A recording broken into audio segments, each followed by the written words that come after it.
Time is breaking and only one person can stop it. Welcome to the Complete Story series, where I take trade paperbacks and single issues and I break them down into digestible bites to help you understand. Then I read it dramatically back to you. All alterations to the panels, text, and images are to prevent copyright problems, and all art is owned by its respective companies. Ivar Anipada is a time walker capable of jumping through timelines. He has arrived at the creation of a form of time travel that will equalize time travel and took the girl Nila on a journey with him. He then took her on a journey that would explain that you can't change the past. Time won't let you. But the Prometheans that were chasing them finally got in touch with Nila and explained that's what Ivar was stopping her from inventing, the ability to change history. And as her future self comes to get her, she explains that they are going to break time. Nila now stands at the end of time on Oblivion One, with her future self explaining this to her. Her future self that is half cyborg due to injuries. She explains that they are in the only place in time that the Time Walker can't get to, and Nila thinks about this. Ivar may have misled her on a couple of things, but she can't fundamentally think that he's a bad guy. If he's worried that she can crack the chronological protection and allow people to alter history, you'd have to be an idiot not to agree with him that that power is incredibly dangerous. Future Nila, going by the name Mistress, agrees. Of course, and that's why I want you to leave it in our hands. She goes on to explain that she wants Nila to finish the experiment and create a way to break the chronological protection, using a recreation of their old lab. Nila asks, "Haven't I done this already?" And the Mistress tells her, "Have done, will do, none of this matters. The only things that happen are the things that do not. I know why you hesitate. You've fallen in love with Ivar. It's not that. You forget I am you. I know that feeling when you first saw him. But one such as Ivar cannot love anyone but himself. If this is some ex-girlfriend stuff, then I'm going to be severely disappointed in me," Nila says, walking over to the lab. Meanwhile, on the outer rim of Nurgle Horse, on the year of 9999, a man with scars over his face is walking back to his cave with an animal that he caught. Inside the cave is Ivar, sitting there with a bag from Five Guys Burgers and Fries. He hands it to the man and calls him baby brother, because this man is Galad, the Eternal Warrior, Ivar's younger brother and a man destined to protect the Earth forever. After Ivar helps him free some slaves, of which Lurker is one of them, Galad agrees to come and help Ivar on his mission, as long as Armstrong isn't going to come along. Galad cannot deal with his drunkenness, and Ivar agrees. Of course, no Armstrong. Armstrong is another immortal that teams up with an assassin from a cult named Archer. The problem with Galad's request is that before going to the year 9999, Ivar made a stop in 2015 to speak to Armstrong. Armstrong agreed to help as long as Galad wasn't there. Armstrong is on board to save Ivar's one true love in a desperate suicide mission, but only without Galad's self-righteous "I'm on a mission from God" crap. The second problem is that after Ivar and Galad freed the slaves from the Nurgle hordes, the slaves broke deeper into the facility and found futuristic technology, so that they can attack their masters on Oblivion One. Now that Ivar has a team of Galad, Armstrong, and the Lurker with him, he can start to build a ship that will get him to Oblivion One, while Galad and Armstrong fight with each other. Ivar separates them as they begin docking in an intergalactic space station, and he hands them Zalig chips. The world has been divided by these chips, as they started out as an answer to racism, but quickly turned into tribalism. Ivar finds it weird that there are no guards, but he continues walking into the factory. The computer begins to scan and recognizes them as the Anipada brothers, immortal adventurers. Ivar then leaves Lurker, Galad, and Armstrong there while he goes through time to fetch the pilot. Galad and Armstrong both snap at him. "You're leaving me with him? You said he wouldn't be here!"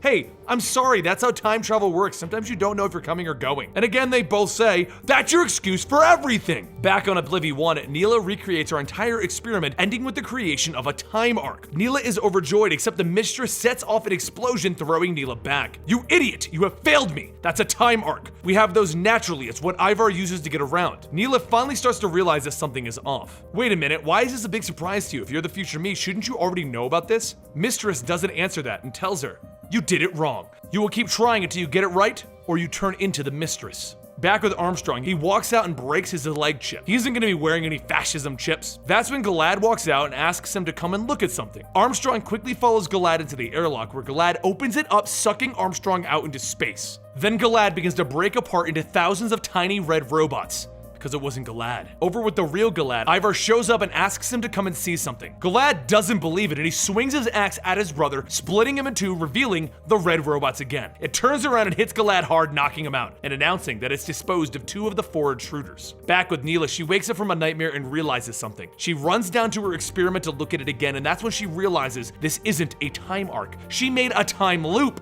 Back on the ship, the real Ivar returns with his pilot, Amelia Earhart. He walks her into the shipbuilding room where they see the ship is ready to go, but Ivar finds it a bit weird that Galad, Armstrong, and the Lurker are all missing. He wanders around the station until he hears a belch, and then he walks into the dining area to see Galad passed out and Armstrong drunk. What happened here? Ivar asks, and Armstrong tells him, Galad challenged me to a drinking contest and lost. Ivar is confused.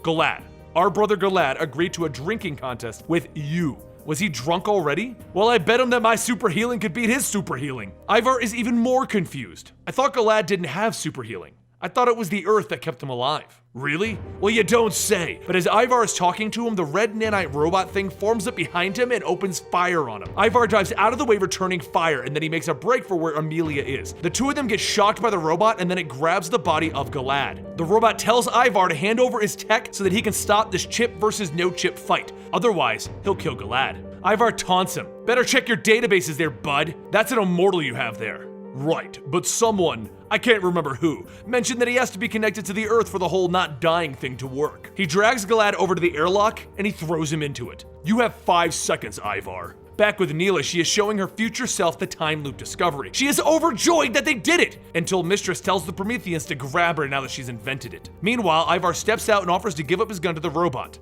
The robot wins. Except out in space, Armstrong has found a way to move himself through space by vomiting, and he's on his way back to the space station. Ivar throws the gun into the airlock just as Galad wakes up, and then Galad presses the button, sucking the robot out into space, which is right where Armstrong is waiting to grab him and throw him away from the ship, completely dissipating him. Ivar runs in asking Armstrong how the hell he did that while grabbing up some of the little red robots. Let me put it this way, brother. In space, no one can hear you hurl. Back with Nila, Mistress explains. Born were we from the house of the dead as the horse of Nurgle, and vanquished by Galad. Then we infiltrated a worldwide conspiracy known as the Sect, until Armstrong stopped us with his young friend Archer. But still, our desire and our will has survived to the far future where Ivar has become our biggest thorn in our side. But through it all, we have always been the Null. Nila can't believe it. What about saving her father? And Mistress agrees. They will save her father from ever existing. The Prometheans carry Nila off and she can't believe that she has become such a B-word. Meanwhile, Ivar, Galad, Armstrong, the Lurker, and Amelia have flown their ship to the end of time, and they are getting ready to board Oblivion One. Well, less with the boarding and more with the crashing into Oblivion One. Ivar throws out the red robots that he took from the remains of their enemy earlier and that he reprogrammed to assist them against the Prometheans. While this is happening, Galad cuts the ship to pieces, looking for Nila until he finds her. She asks him if Ivar brought him here, and Galad tells her, obviously, how else would I be here? She runs up to him. We need to warn Ivar because the Prometheans are developing a massive negative energy generator that they are going to encase the entire multiverse in a closed time loop curve with. They'll be able to destroy each ultraverse at the source until only the null world is left. Galad looks confused. That's a lot for a guy holding an axe to absorb. So Nila runs off to help Ivar. Galad calls out to her. No, I'm supposed to bring you back to the ship, but she's long gone as he walks after her. Why listen to me? I've only lived for thousands of years. Meanwhile, Armstrong sees Nila running past, so he stops her to ask where the Promethean manufacturing facility is, only to find out that he's actually stopped the Mistress, and she blasts him into the ground. Nila runs into the central room with Ivar, and he gives her a magical kiss. Then they run to the objective while Galad and Armstrong are out in the bay fighting off the Prometheans. As Ivar and Nila run, she tells him that she was wrong to leave him. It's okay, Nila. It's partially my fault. Mostly my fault. I didn't want to lie to you. Someone I have to live my whole life with over and over. You see, it just made it weird again, Nila tells him. If this is going to work, you need to be completely honest with me. I can't.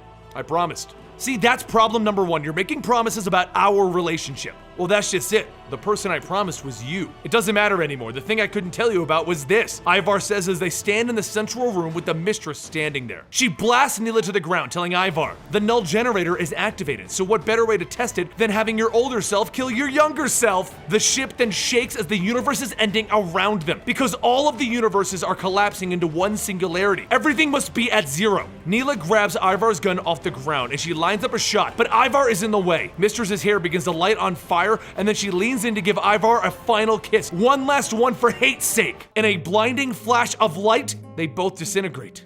Their clothes hit the ground where they once stood, and Armstrong picks up Nila to carry her away. She is screaming, "We can't leave Ivar! We can't leave him!" But Armstrong is ignoring her, and he's running for the ship, and he puts her in it. Then Armstrong turns to Galad. It went down exactly like he said it would. Hellfire. Can't that man ever be wrong about anything? Nila is confused. Galad, we can't leave Ivar! The mission was to extract you and you alone. How can you leave your brother? And then with tears in the immortal's eyes, he tells her, I know, Nila, but Ivar's dead. Things don't look good for our heroes. They've lost Ivar and the null generator has gone off. It's breaking the chronological protection and the universe is ending. What'll happen next in the Ivar the Time Walker story? Like I said last time, this is one of my favorite stories from last year, and if you want to know what happens next, then visit us next week. Don't forget to follow me on Instagram at Comicstorian, on Twitter at Comicstorian, and if you want to go ahead and get some video game comic books and some unnecessary censorship and some Let's Plays from me and Natalie, then go ahead and check us out over at Eligible Monster. You can find the link to that down below. It's our gaming channel. I'll see you guys next time right here.